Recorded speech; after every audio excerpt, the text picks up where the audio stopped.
if you were to get on a Zoom call with my spiritual I said director. I said I'd do that.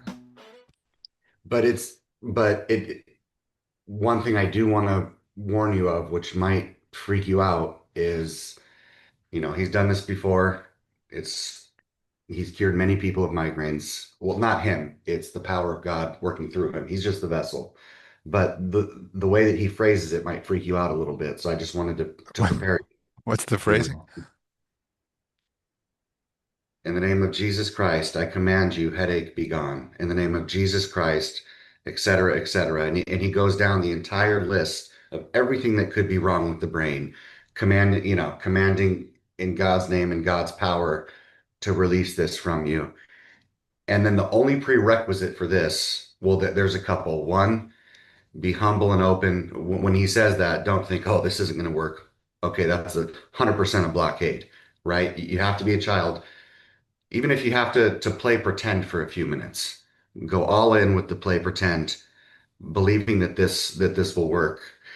And then the other thing is you can't have any resentments towards anyone for it to work. Because when I was in Medjugorje with him, I saw him do most of the time, it always works with him. But there was one time where he was trying to heal this woman. She had some stomach ailment, and he was doing the prayer, and she felt some movements, but ultimately it didn't go away. And then he asked her, he says, do you still have any resentments in life? She said, yeah. He says, okay, that's why. I mean, So anyway, I don't no know resentments, humble, what. childlike mind, and I believe it'll go away. Well, the first part, I'm okay with the language. I might not have been years ago, but I'm fine now, and I'm pretty desperate. And in terms of believing it could happen, I think I could muster that for a short period of time. I'm not clear. I think resentments often can exist in the subconscious, Hmm. um, where you can't really know that they're there or get at them fully.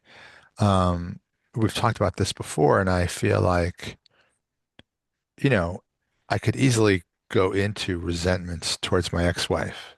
Hmm. Um, I could really go toward into resentments from people who have disappointed me in the past. I can go into resentments of my housemate. But I can also not focus on those things. So it doesn't feel like a binary of like, oh, you have resentments or you don't have resentments. It's Okay. more like, what road am I going down? And in this particular moment, that's how it feels to me. Okay. Yeah. Yeah. Yeah, no, all we can do before that moment of healing is just genuinely say from your heart, God, I forgive everyone in this life who has harmed me. As simple as that. Say that right before you go in, mean it, and then you're gonna experience something pretty crazy. Hopefully the day that you talk to him, you have a migraine, because that's the only way you're gonna experience the Oh, miracle. well, in that case, I'll have a chocolate bar before bed. Hey, yeah, I mean, yeah, for sure. Uh, But yeah, of course, I understand the fear attached to this, because if you do have a bad migraine that day, he does the prayer and it works like it usually does, and then all of a sudden you feel it releasing and it's gone. Like he said, a lot of people get really emotional after, because they know, and well, it's yeah, I mean, it's weird because what I'm hearing from you is that it actually would be better for me to have a terrible migraine because then if it went away suddenly, like yeah, whereas if I don't have a migraine and then a week passes, I still don't have a migraine, yeah, the mind can be like, well, whatever. But right, like, right. um, that's fairly interesting. Yeah. So my next talk with him is not this Saturday, but next Saturday. Okay. So that's when I'm gonna ask him. I mean, he's a fully self-giving priest, so I don't see him saying no. But yeah, And uh, how much is this going to cost me? zero. Well, zero monetarily. But It, but the it bigger might price cost of you a my life ego. change.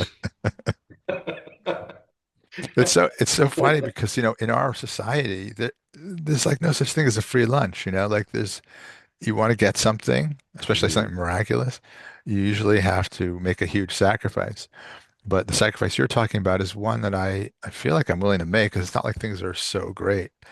And you were Yeah, saying how, like, if your life isn't going well, that could be an opportunity because if things are going well, why would you open? But I think correct. the other thing that's happening is that most of my life, when things aren't going well, I don't know about most, a large number of times, I Hmm. always have this plan or this hope of a plan.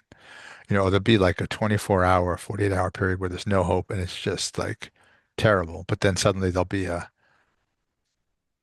inspiration. Oh, if I do this, then everything will be great. And I think not having that Hmm. is helpful because then you're like, well, I got nothing else to try. I'll have a person invoke Jesus' name. Hmm. I will set aside resentments. I Hmm. will be willing to believe in God.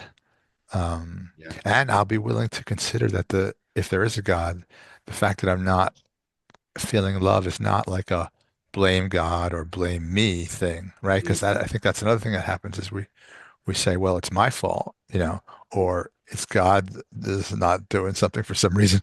But it's like set all that cognitive stuff aside and be like, I just want this and I don't know how to open my heart to get it.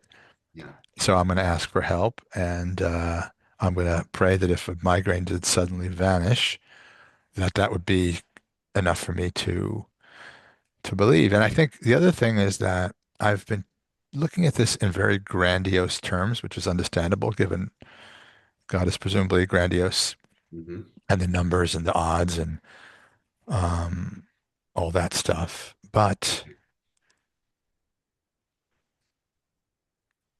I think there may be another way of looking at it, which is much more intimate and small, which is just because you hear about this all the time, where people just hear, oh, like I think you were talking about the road to Damascus, where you just hear one phrase or one word.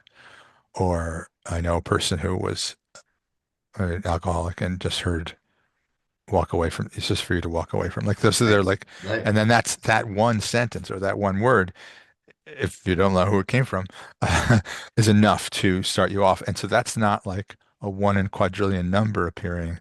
Right. Um, and it could even be just, presumably it could just be emotion, like Hmm. a feeling of something beyond me is giving me love beyond anything that a parent or a dog ever gave me. Yeah. Um, Yeah. so I think I may have been looking at it in an understandable way, but not a maybe useful way. If the name of the game is humility, then intimacy and one emotion, even one moment of emotion may be enough. Yeah. I love what you said there. It's true, Jordan. Um, the ex the emotional experience is so transformative, you can't deny it. And to me, an experience like that is far more powerful and far more convincing because you feel God's love and His graces in the moment of healing.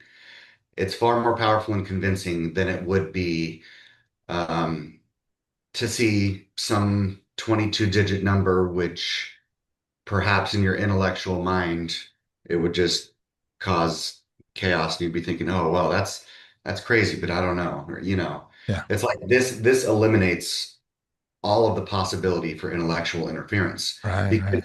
because you can't intellectualize when you have a bad migraine in the name of Jesus Christ, blah blah blah blah blah, and then you can feel it melting away until it's completely gone. So you know it was in direct response to the prayer being said over you. Yeah, It's like that is an experience you can't deny, and it usually is accompanied by cathartic emotion, just a release of emotion. And it's like you just alluded to, it's not like a worldly emotion like, oh, thanks for the birthday gift, mom, I love you, and your eyes well up. No, you're flooded. You're hit like a ton of bricks. And it is a tangible difference. It can't be mistaken for anything else. Um, gosh, he has so many great stories of, gosh, Pete, it's like migraines are it sounds crazy to say, but like so many crazier healings have happened. Like this would be nothing for God to do. This would be nothing for him, you know? Like I said, a simple prayer from the heart with sincerity, one line, Dear God, I forgive everyone in my life who has harmed me. Please remove any resentments I may have. Boom, that's it.